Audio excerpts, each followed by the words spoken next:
Di ba partner yung last episode, sabi kong presidente ka, may gagawin project. Eh ngayon, about sa quality education partner, ano masasabi ko?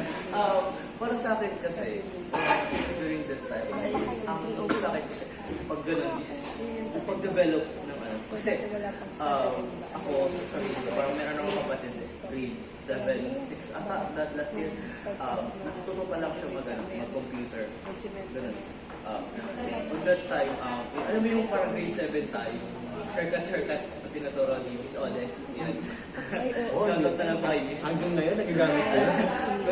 Control Z, Control V, Control. Pero pinaka-favorite ko rin altab. Ayun! Altab ba? So, ayun. Parang, ano lang, ngayon kasi, mas latest tayo sa technologies.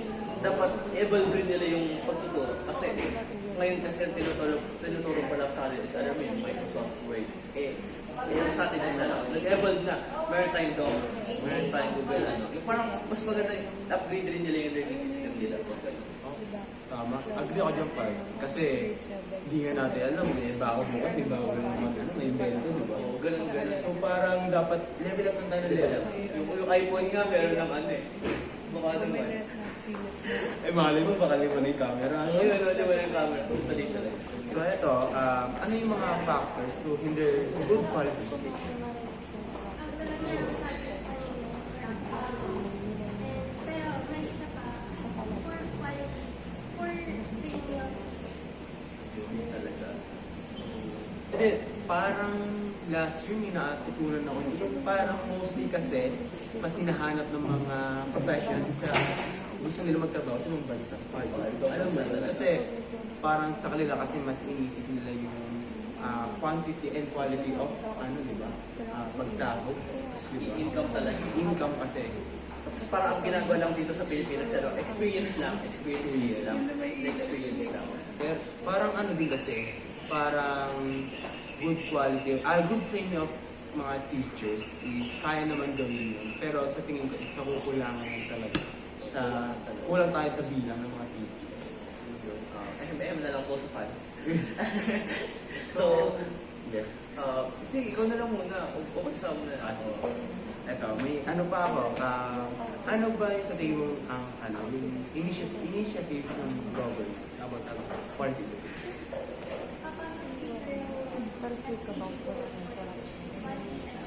Quality education. Ulit mo pa yun. Galing mo naman. Sinisigurado na to na mabigyan ng mga students ng maayos na education.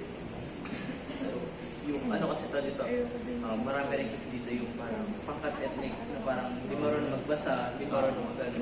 Tapos tayo nag-evolve na nag-develop. Mali mo, yun nga yung sinasabi ng theory na parang, theory. Yung lalagyan nga doon ng chipset or something sa utak natin. Tapos yung parang barcode or something dito, parang ganun na lang sa atin. Grabe ba yun? Tapos ano mo yun yung magtuturo ka lang, tapos naka-VR daw. Alam mo yun yung... Grabe naman. Pero, eto mo lang part. Bago natin to tapusin. Tatapusin. Di ba, bago natin tapusin podcast na, may mga mensahe ba tayo? Or about sa quality education na dapat Simulan mo natin kay Sabu. Kaya ka bang idea? Parang message about sa quality education. Sana matutas na yung kasi hindi lang naman students yung kasi lahat Tama. So, para sa akin naman, kasi, di ko masabi, parang mali rin lang yan. Kasi, yun nga, yung sa teachers, kaya rin, ganun yun nangyayari. Kasi kailangan ko lang yung funds, tapos nawala lang talaga sa budget. Kailangan talaga natin magkaisa para maano yung improvements sa bansa talaga natin. Para sa akin naman, part 3. Para sa akin, mahirap din sa parents. Pero sa parents, kasi sila nagpapaaral, tapos hindi nila alam if yung quality ba ng education is sapat para sa mga students or anak nila. So, parang, kasi para sa kanila, anak nila is yung pag-asa para sa kanila. Oo, diba? Parang Kasi tataguyod ba? Parang magtataguyod. So, Tapusin na ba natin? tapusin na natin Sa, thank you nga po pala, paulit sa atin sa pag-guesses namin sa pagbigay ng knowledge o sa quality education. podcast natin. So, yun lang po. So, thank you. Bye-bye.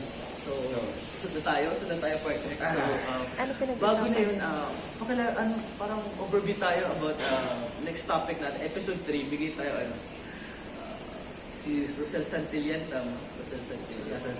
Ang alam ko, kakilala mo daw. Ay, ganun ba yun? Hindi, naging kaklase. Naging kaklase. Kilala. So, yun, marami tayong matutunan about doon. Kasi So, sa mental health threat. So, parang connected siya sa students, yun nga, para education rin. Kasi nga, marami na nahihirapan din sa mental health. Mga ganun. Parang mga mental health threat. May dalawang topic na natutunan, part na yun. Parang Diba? Una, yung plastic waste. Sunod, quality education. Yun. Ano sunod? Yes. Abangan natin. Abangan natin. Eh, Abangan natin. Nagbigay ka ng ano. Spoiler. So, tapusin naman natin to. Oh, ikaw na muna.